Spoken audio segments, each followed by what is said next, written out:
Guten Abend oder hallo, liebe Freunde des Kriya Yoga.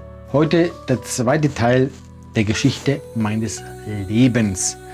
Und ich möchte gleich mal ein paar Ergänzungen machen zum ersten Teil. Also ich hatte da vergessen, nicht vergessen, aber es gibt ja so viel, was ich nicht erwähnen kann, aber die bedeutenden, was später in die Zukunft noch hineinreicht, diese Sachen, die möchte ich doch nicht unerwähnt lassen.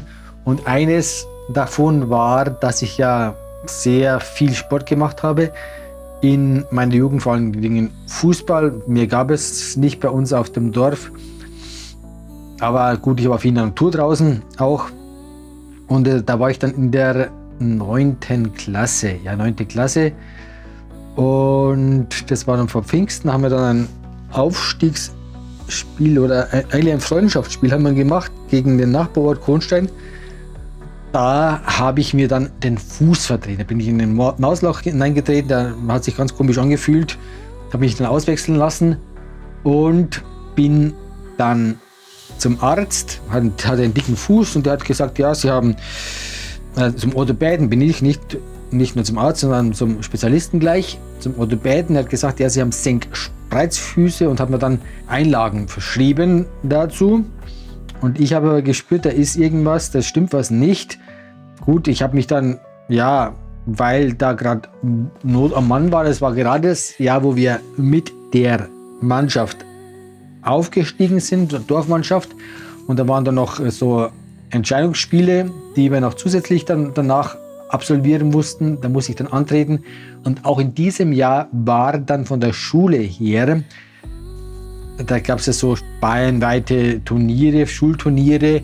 Und da sind wir auch in diesem Jahr weitergekommen. Und dann haben wir auch noch zusätzlich ein Spiel gehabt gegen unsere Lehrer, unsere Klasse gegen eine Lehrermannschaft. Und überall habe ich mich dann entschlossen anzutreten, obwohl ich irgendwie einen verletzten Fuß hatte. Aber gut, der Arzt hat gesagt, Spreizfüße.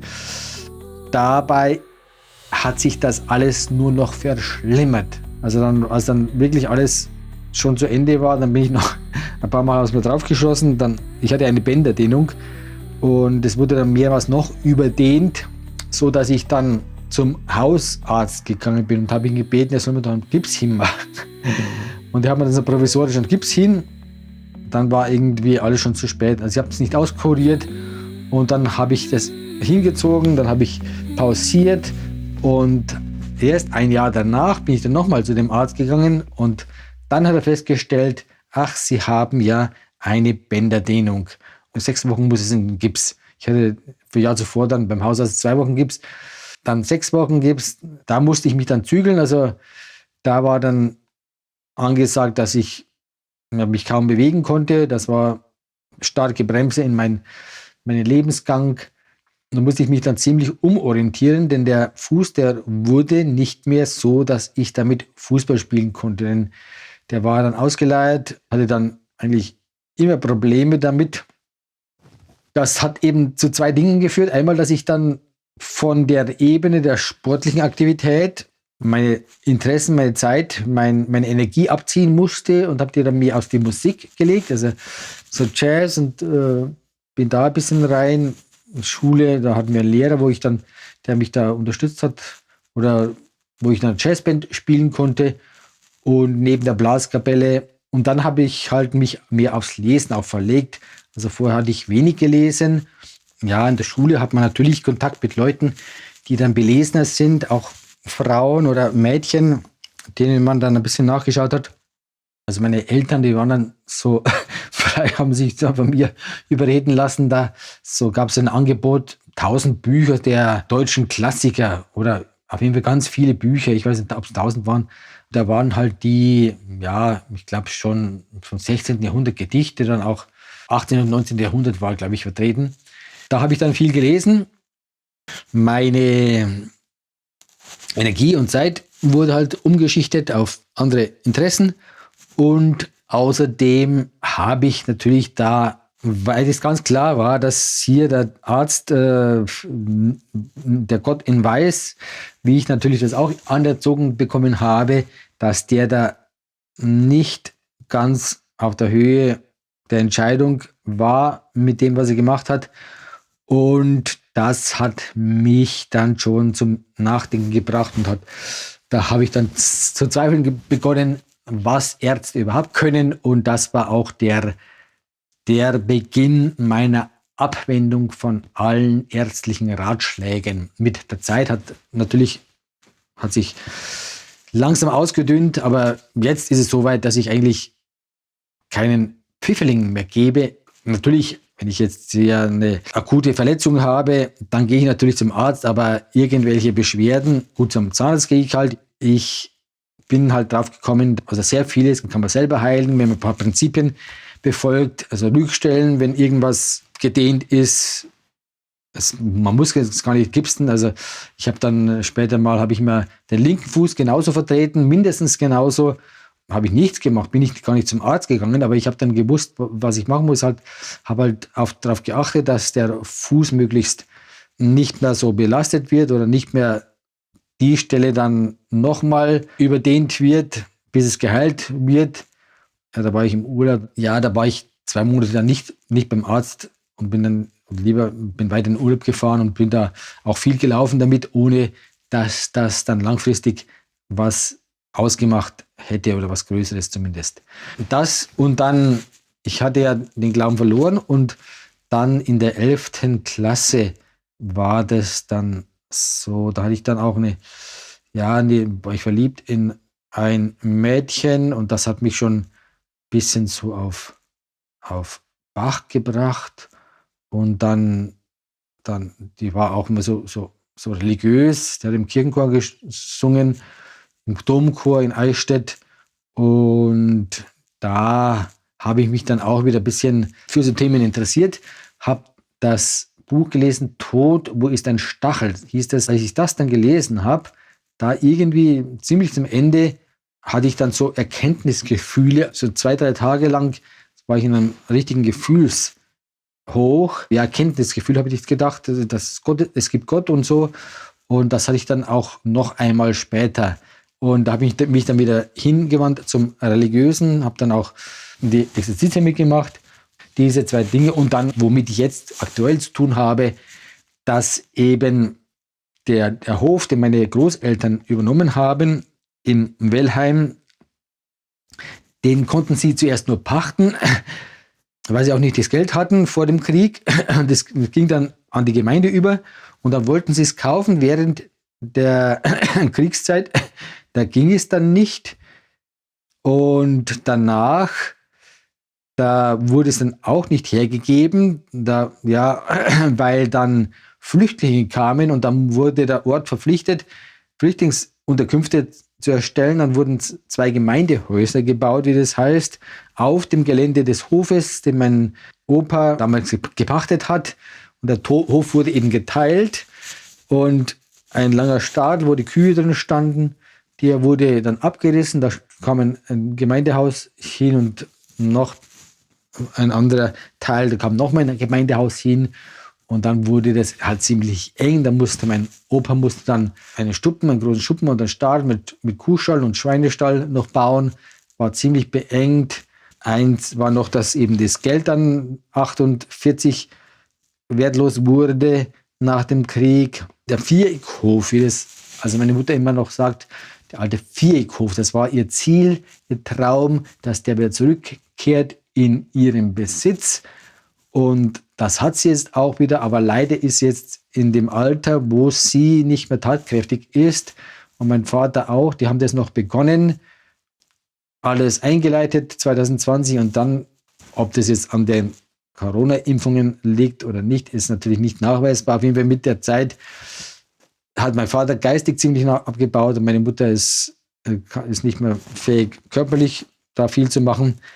Und da ich der Einzige bin, der noch zu Hause ist, sind die ganzen Aufgaben an mich übergangen, die ganzen weltlichen Aufgaben, von denen ich so lange verschont worden bin, weil meine Eltern so strebsam waren und eigentlich mal alles selber machen wollten, keine Verantwortung aus der Hand geben wollten, auch nicht mich kochen ließen, immer selber gekocht haben. Jetzt bin ich gezwungen, das alles nachzuholen. Gut, aber wir waren ja stehen geblieben in der Zeit, wo ich dann diese Bücher von der IAM Activity kennengelernt habe. Da habe ich mich richtig, reingefuchst. Das kannte ich alles noch nicht, diese esoterische Welt. Damals war das noch was Geheimes. Da wurden die Bücher unter der Hand weitergegeben. Dann lebt man da in Gedanken in einer ganz anderen Welt und bildet sich viel ein. Dann kommt es halt irgendwann zum Absturz. Ja, also da fällt man dann wieder raus. Dann sieht man, also man hat andere Gedanken, aber das Sein ist immer noch verhaftet in der alten Welt. Also energetisch hat sich nicht viel geändert. Das Bewusstsein, die Gedanken sind anders, Bewusstsein eigentlich noch nicht so sehr anders.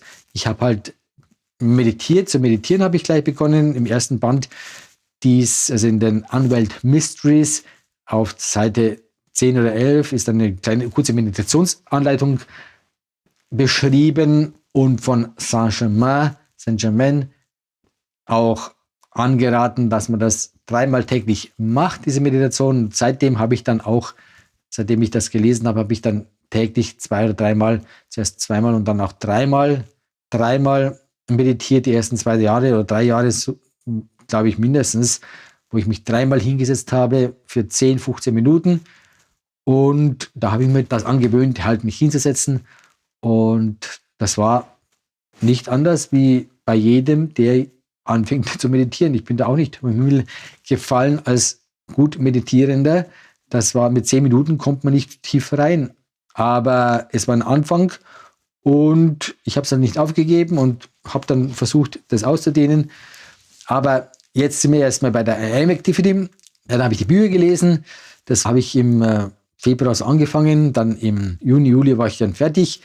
Dann gab es diesen Absturz. Dann wollte ich auch das Wohnheim verlassen oder die Zivildienststelle. Dann habe ich im Urlaub, bin ich nach München gefahren, habe dann versucht, eine andere Stelle zu bekommen, weil ich mich auch irgendwie geschämt habe. Irgendwie, ja, es war eben nicht einfach da mit meinen eigenen Unvollkommenheiten diese neue Welt zu bewältigen, die ganzen Herausforderungen. Da wollte ich irgendwie flüchten, aber es gab da nichts Besseres. Ich bin dann von der Nachtschicht rausgegangen und bin dann in die Tagsschicht gegangen, also eine Woche früh und einmal Spätschicht.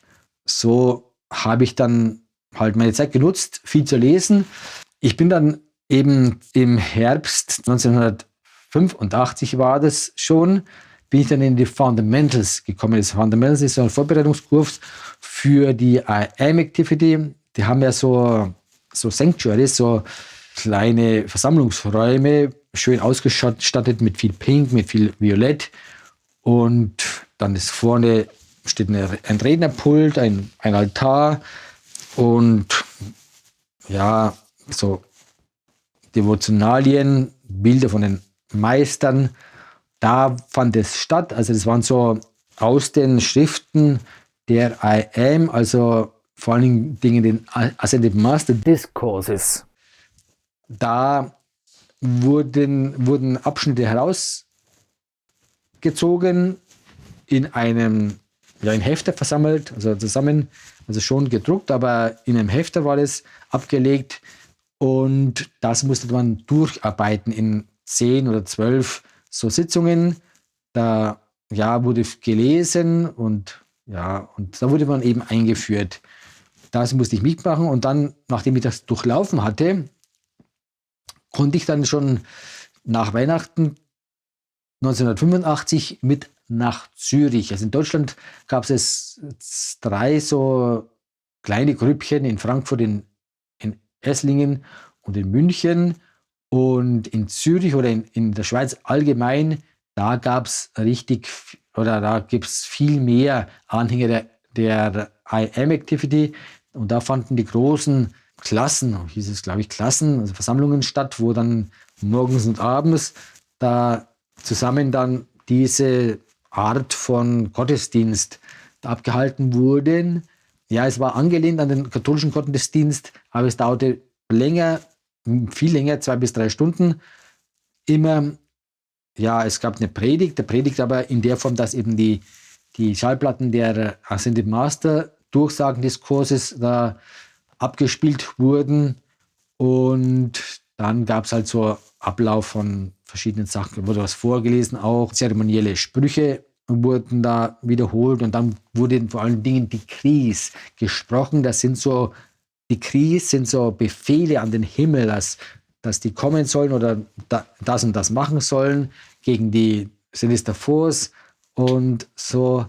Und das gab immer sehr viel Energie. Also da war schon was los, so energetisch, und hat auch anfangs sehr viel Spaß gemacht. Also es war alles neu und Weihnachten war mal in Zürich, dann Ostern auch in Zürich und dann, ja, das war ja dann 86 Ostern war man auch in Zürich, dann danach war dann der Bürgenstock, das ist am Vierwaldstätter See da. Jetzt steht da ein ganz nobles Hotel da droben. Damals war das, ja, da war das noch ein bisschen einfacher. Da waren wir also da oben mit der ARM und einer aus Deutschland, der Gerhard, der war schon 20 Jahre älter, war ein gestandener Mann, ein Unternehmer. Der hat dann die jungen Leute, also den Martin, den Pianisten, und mich, den hat er dann mit in so eine Holzhütte genommen, die er da gemietet hat. Hatte die ganze Hütte gemietet, hatte ich so ein kleines Zimmer da und dann haben wir dafür wenig Geld oder haben wir gar nichts zahlen müssen, eigentlich nur dann die Reise, die Fahrtkosten, und da konnte ich dann 3 oder 4 Mal habe ich dann teilgenommen und es war eine sehr schöne Veranstaltung, sehr prägend auch, und vor allen Dingen, als ich da hingefahren bin und zurück, da habe ich gedacht, ich bin da irgendwie ausgetauscht. Ich bin da irgendwie auf eine höhere Stufe des Seins gerückt. Also mich haben diese Anfechtungsgedanken nicht mehr so viel ausgemacht. Also war sehr schön da. Dann war der Zivildienstende im Frühjahr, also April 86. Und dann war die Frage, was ich mache. Ich war eigentlich Feuer und Flamme für den spirituellen Weg. Ich wollte da eben möglichst bald den Aufstieg erreichen oder das, was eben die aufgestiegenen Meister angeblicherweise da gemacht haben. Nicht angeblicherweise, aber so wie es halt in den Büchern dargestellt wurde. Und das ist eben nicht so, wie es in Wirklichkeit ist. Es ist ein bisschen so, ja, für unsere Ebene halt runter übersetzt. Aber man macht sich halt da falsche Gedanken. Und da wollte ich halt vorankommen und habe eben dann erst erfahren müssen, dass wir halt hier in diesem Leben stehen und das Leben leben müssen in dieser materiellen Welt, und wir müssen das Geistige mit diesem Materielle ein bisschen in Einklang bringen, und man darf da eben nicht so, ja, radikal sein. Ich wollte dann auch teilweise mein Hab und Gut dann verkaufen. Also habe das auch dann hergegeben, mein Bruder, habe mich auch von meinen Eltern dann getrennt, ich bin dann untergetaucht und ja, habe ich eben zurückgezogen. Meine Eltern haben das nicht verstanden, die haben da sind zum ehemaligen Pfarrer oder zu dem Religionslehrer und zur staatlichen Stellen, zu Sektenbeauftragten und wollten mich da rausholen aus dieser Sekte und haben da irgendwelche Bücher gekauft, haben sich da aufhetzen lassen. Also mir ging es in dieser AM-Activity eigentlich sehr gut. Ich habe mich sehr wohl gefühlt. War genau das, was ich wollte und auch das, was ich brauchte, mich ein bisschen rausziehen aus dieser materiellen Welt. Da muss man mal ein bisschen aussteigen. Also Sekten wird immer so verteufelt, aber das sind halt diejenigen, die es nicht verstehen, und eben diese Angehörigen vor allen Dingen. Sekten, natürlich ist das auch nicht das Ende des Liedes, Sekten. Das ist aber ein Baustein, ein Weg, eine Erfahrungsmöglichkeit, die mir sehr viel gebracht hat. Und ich denke auch, jeder, der mal aus der Religion, in der er hereingeboren wurde, herausgeht und mal was anderes anschaut, der kann da nur gewinnen. Dann lernt man schon, oder dann bekommt man zumindest ein bisschen mehr Gespür dafür, für den Gehalt auch. Anders geht es auch nicht. Man muss sich mit verschiedenen Dingen beschäftigen. Also überhaupt nicht spirituell zu sein, das ist bedauerlich, und noch bedauerlich oder mindestens genauso bedauerlich ist jemand, wenn er in seiner angestammten Religion, also in dieser Massenorganisation, wo ganz oberflächliches spirituelles Wissen da vermittelt wird, nicht herauskommt oder meint, das ist schon alles, was es gibt. Also das ist mitnichten so, es gibt sehr viel mehr.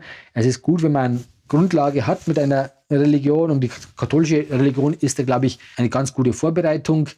Das ist ohne Zweifel so, glaube ich, im Vergleich zur evangelischen. Da ist nicht mehr viel mit Spiritualität los. Die anerkannten Religionen in unserer Gesellschaft, die sind sehr weit entfernt von dem, wo es eigentlich wirklich hingeht. Aber ja, das ist ein anderes Thema. Gut, es geht ja darum, was ich da erlebt habe. Also es ging dann weiter, und war ich halt im Bürgerstock, und dann, ja, ich wollte dann in die USA, da finden auch immer noch, oder ich weiß nicht, damals fand eine Jugend-Conclave, Youth-Conclave und eine Adult, oder ich weiß nicht mehr, wie das hieß, dann für die Erwachsenen eine Conclave, also eine Zusammenkunft statt. Und das war Shasta Springs, also Mount Shasta. Der erste Band spielt großteils Mount Shasta. Das war eben der Ort, wo die ein Zentrum hatten, mit Blick auf den Mount Shasta, ein sehr schön gelegenes Gelände mit Unterkünften, mit einer Veranstaltungshalle, mit Speisesaal. Und da kam ich eben raus von Zivildienst, und dann habe ich erstmal Geld besorgen müssen, oder für die Amerikareise. Da war es schon das Ziel, dass ich da nach Amerika reise, und dann habe ich da eben bei Daimler, oder bin zum Arbeitsamt, und dann wurde ich abgelehnt, und dann plötzlich von einem auf den anderen Tag bekam ich einen Anruf. Also werden Leute gebraucht, dann bin ich zum Daimler, und dann habe ich da eben 8 Stunden dann so nicht am Band, sondern schon ein bisschen interessantere Aufgabe. Ich musste so Motoren, die aussortiert wurden, also bevor der Motor eingebaut wurde, wurde dann nochmal durch so eine Prüfstelle geschickt, wo dann so Leute da das Motorgeräusch checkten, und wenn da irgendwas nicht so klang, wie es sein musste, dann wurde der Motor aussortiert wieder. Und ich musste dann auseinanderlegen und dann aufschreiben, ob was kaputt war oder ob irgendwas gefehlt hat, und wenn ja, was. Und meistens haben dann wirklich irgendwelche Teile gefehlt, die beim Band nicht eingebaut wurden. Und ja, das war meine Aufgabe für 6 Wochen, glaube ich, mindestens, oder 2 Monate. Eine wichtige Erfahrung war, dass ich gemerkt habe, 8 Stunden Arbeit, 8 Stunden Arbeitstag, also das ist nochmal was anderes als das, was ich da in dem Altenheim hatte. Da war das ein bisschen lockerer noch, da hatte ich mehr Zeit zum Lesen. Aber da erstmal musste ich hinfahren, dann wieder nach Hause fahren, wo schon, glaube ich, immer eine Stunde drauf ging. Und dann kam ich dann auch noch körperlich ziemlich müde nach Hause. Und da hat man ganz wenig vom Leben. Das war dann für mich schon klar, also sowas will ich nicht. Und da war dann mein Ziel, ich wollte mal studieren, und ich wollte studieren etwas, wo ich viel Zeit habe, wo ich also nicht so viel Zeit für Studium aufwenden musste. Und dann kam ich eben auf den Gedanken, dann nehme ich halt das Studium, was ich eigentlich schon kann. Im BWL hatte ich Leistungskurs beim Abitur, da hatte ich auch eine 1 geschrieben im Abitur. Und dann habe ich mich eben in Stuttgart an der Technischen Hochschule, TU Stuttgart hieß es, da habe ich mich dann eingeschrieben für den Studiengang BWL, TU, technisch orientierte BWL, also 25% ein technisches Fach, also keine Wirtschaftsinformatik oder sowas, wo halbe ist, sondern ein Viertel davon sollte dann mit einem technischen Fach, und auch nicht nur Informatik, sondern man konnte da wählen, aber ich habe dann Informatik gewählt, und das war das, wo ich mich dann schon einsprang drauf. Und dann habe ich eben bei Daimler 6 Wochen oder 8 Wochen gearbeitet, habe gutes Geld verdient. Also ich hatte schon vorher Ferienarbeit gemacht, verschiedene Stellen, Dachdecker, Erdbau und Gemeinde und solche Sachen. Aber bei Daimler habe ich da 3-, 4-fache verdient als einfacher Ferienarbeiter. Aber gut, da bin ich da eben dann nach Amerika im Sommer alleine dahin gefahren. Das war 86, ja. Dann 86 war dann nochmal das in Bürgenstock. Und dann ging es ja weiter, dann Weihnachten wieder in Zürich. Das war dann schon 87, dann früher. Da habe ich mich dann entschlossen, nach Chicago zu fahren. Und da war auch Osterklassen waren dort. Also Zürich hatte ich ja schon gekannt. Da wollte ich jetzt dann noch woanders hin. Dann bin ich nach Chicago eben für 3 Wochen. Habe da auch eine Woche da mitgemacht. Eine Woche vorher, eine Woche nachher war ich dann noch in Chicago, habe mir da ein bisschen was angeschaut. Also Amerika, ja, war natürlich schon beeindruckend mit den Wolkenkratzern da in Chicago. Das war eine ganz andere Welt. Ja, ich habe dann schon, als ich dann umgezogen bin, ich bin ja da dann umgezogen von dem Altenheim. Da war die Frage, ziehe ich hin? In dem Sanctuary in Esslingen, da ist gerade eine Frau, die war so Fußmanikürin, die hatte da zuerst ihre Praxis da drin und hat auch gewohnt drin, aber die hatte geheiratet und ist ausgezogen und wurde gerade frei und da bin ich dann reingezogen und dann habe ich da eben mehr oder weniger in dem Sanctuary drin gewohnt und war dann auch an der Quelle der Bücher und auch der Schallplatten, habe mich dann immer versorgt mit den Discourses von den verschiedensten Meistern. Gab es tausende von Schallplatten, also dort gab es natürlich nicht tausende, aber die dort waren, die waren ausreichend. Ich habe mich dann immer auf mein Walkman gezogen und habe dann ständig dann nebenbei auch diese Durchsagen der Meister, aufgestiegenen Meister gehört und lebte halt da in dieser Welt, die ich dann noch nicht richtig mit der materiellen zu verbinden wusste.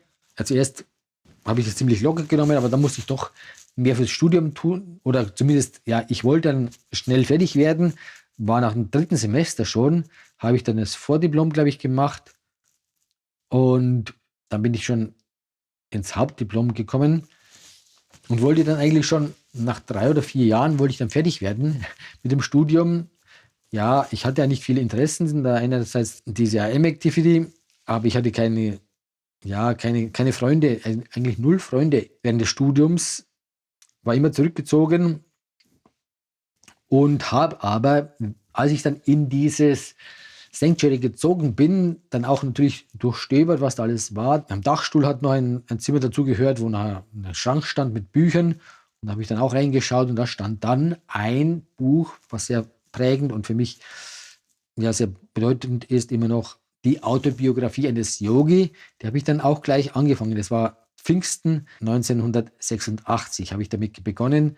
Und da habe mich gleich, die ersten Seiten habe ich das ergriffen, habe mir sehr lange Zeit gelassen, das zu lesen, habe immer nur ein paar Seiten gelesen oder 1 oder 2 Seiten jeden Tag und bin dann erst im Frühjahr 87 fertig geworden mit dem Buch und dann da war dann so eine Adresse und Werbung drin, man könnte die Lehrbriefe bestellen, habe ich dann nach Amerika geschrieben und habe dann diese Lehrbriefe abonniert, die habe ich dann auch erhalten, habe dann begonnen 86 studieren.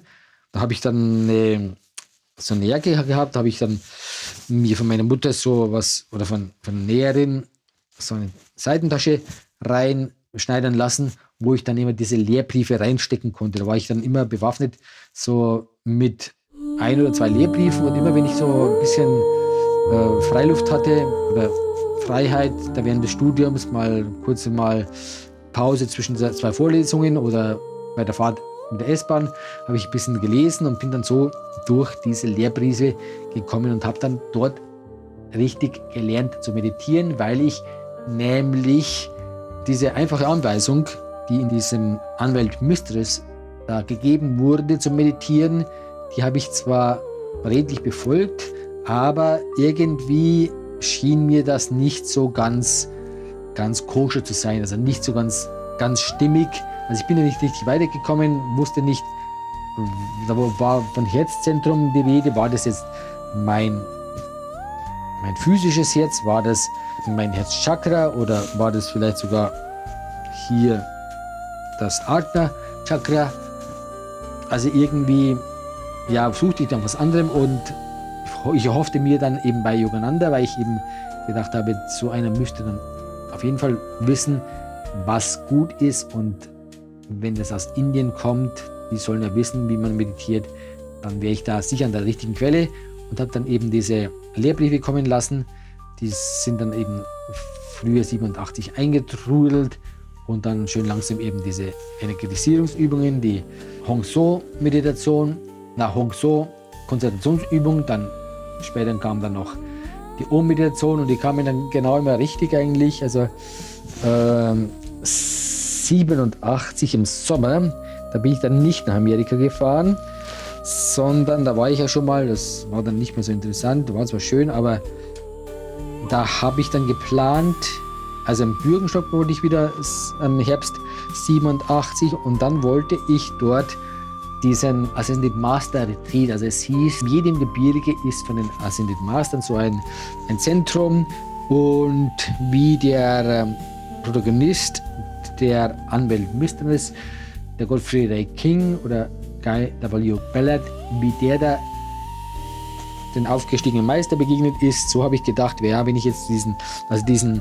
Mount Shasta hatte ich ja schon bestiegen im Rahmen dieses Aufenthalts 86, da gab es eine Exkursion hoch, wir waren nicht ganz oben, aber ich bin da rumgelaufen und da hat sich nichts getan, da habe ich gedacht, ja, ich werde jetzt im Monte Rosa, da hieß es im Monte Rosa, im Monte Rosa Massiv, da ist dieses Retreat und wenn ich jetzt da hingehe, vielleicht treffe ich das. War irgendwie der unterschwellige Wunsch, der da, glaube ich, dahinter spielte.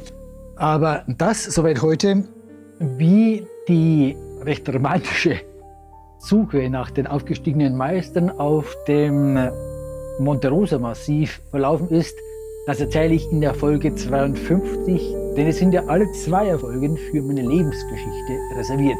Harium Tatsat, alles Gute, Namaste, ciao.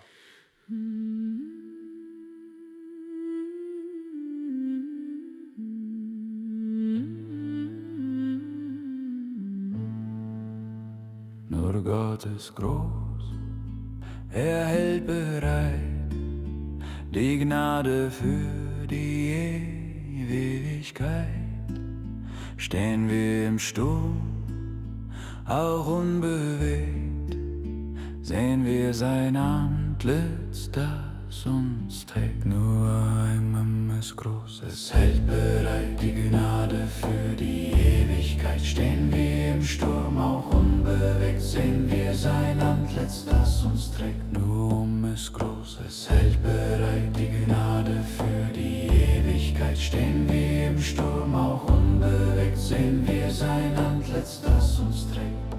Nur Gott ist groß, er hält bereit die Gnade für die Ewigkeit.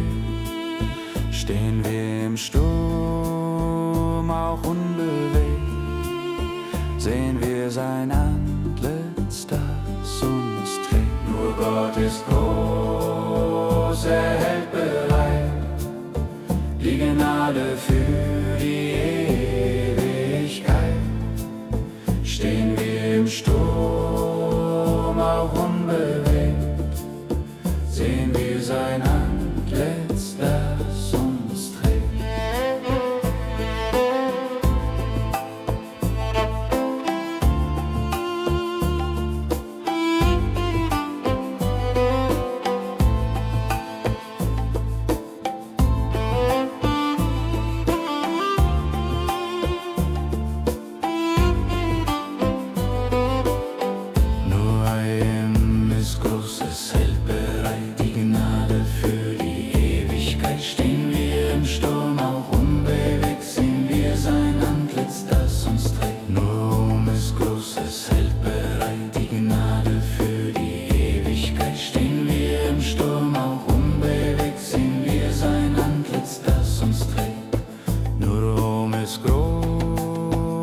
Es hält bereit die Gnade für die Ewigkeit. Stehen wir im Sturm, auch unbewegt, sehen wir sein Antlitz, das uns trägt. Nur ist groß, es hält bereit die Gnade für die Ewigkeit. Stehen wir im Sturm,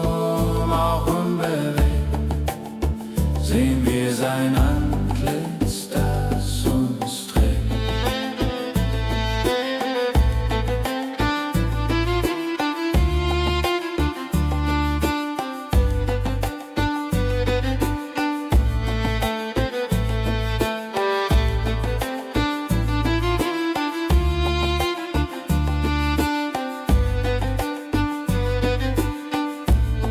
Nur großes hält bereit die Gnade für die Ewigkeit. Stehen wir im Sturm auch unbewegt, sehen wir sein Antlitz, das uns trägt. Nur großes hält bereit die Gnade für die Ewigkeit. Stehen wir im Sturm auch unbewegt, sehen wir sein Antlitz, das uns trägt. Nur da oben ist großes hell bereit die Gnade für die Ewigkeit. Stehen wir im Sturm auch unbewegt, sehen wir sein Antlitz, das uns trägt. Nur da oben ist großes hell bereit die Gnade für die Ewigkeit. Stehen wir im Sturm auch unbewegt, sehen wir sein Antlitz, das uns trägt.